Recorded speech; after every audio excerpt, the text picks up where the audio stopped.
Hey guys, this is Jim, KN4YCD, and you're watching FEP Labs Radio. Yes, it is. Not video 1, not video 2, not video 3, but video number 4 about the tiger tail. And I learned a couple of things in doing these videos. And I really didn't intend this to be more than one video, but I picked up a couple things. So in the last video, I used my Pros Kit meter to show you guys the output signal from the RF detector that I have. And this is based on an article out of February 2015's QST magazine, page 71, and it works. And the original article has it hooked up to a digital multimeter, but what I did was I had it hooked up wrong to a digital multimeter.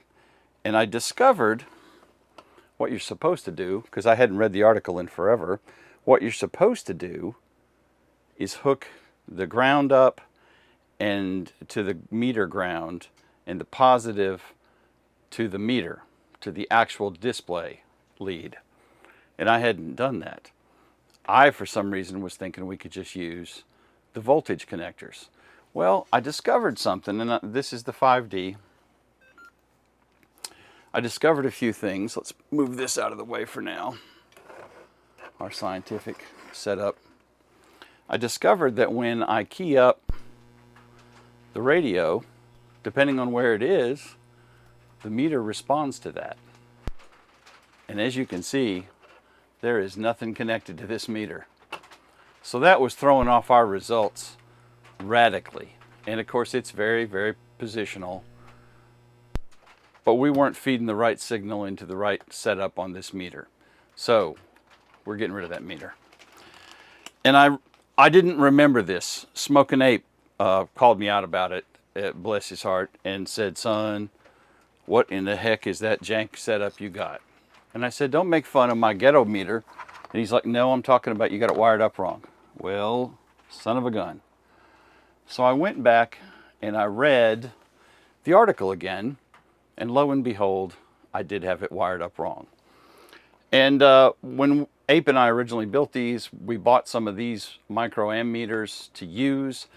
He probably has his. I never did, because I was using an old, like $4 analog Harbor Freight meter, which worked just fine.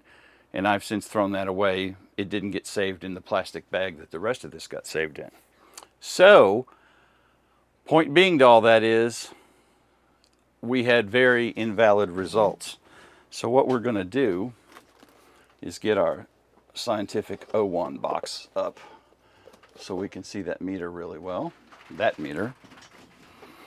And we're going to move the antenna receiver back here in the corner off camera. And then I have my FT5D right here, and we are set to VHF call. We're going to test it with and without a 19.5-inch tiger tail on it, and maybe we'll actually decide something one way or the other. Okay, we're all set up now. I've got the radio about 1.5 meters away from the receiver for our test rig, and I'm going to roll in a picture rather, of the article from QST magazine and try and provide a link to that. It's on the ARRL's website, and you can reference it there, February of 2015. And here's a quick picture of it.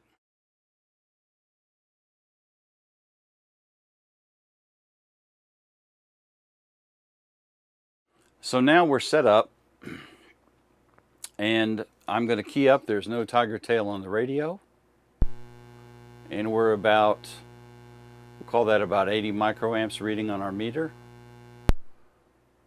All right, now let me put on the tiger tail without moving the radio, and I'll be right back. Okay, we're back. Tiger tail is attached. The radio is in the exact same position and orientation. And for what it's worth, I'm holding the radio the exact same way every time I key it up, because my hand and my body are also acting as part of the antenna system, which is kind of a thing. And I want to have results as consistent as possible when we test. So here is with the tiger tail installed. and we're up to about 130 microamps showing up. So our test worked. We've proved beyond the shadow of a doubt, as far as I'm concerned, that with a tiger tail cut to 1/4 wavelength, we'd seen in a previous video that the SWR did change, and it changed for the better with an appropriate length of tiger tail, but I wanted to do it with a radio. In the last video, of course, we had the problem with the meter, so that's the difference there. With using just a straight meter, and there's nothing hooked up to that except the 2 leads off of our test rig that's laying back there in the corner, we have some valid results now. We are radiating more power with a tiger tail, and obviously based on the SWR readings we saw in a previous video, that would make sense. We almost have to.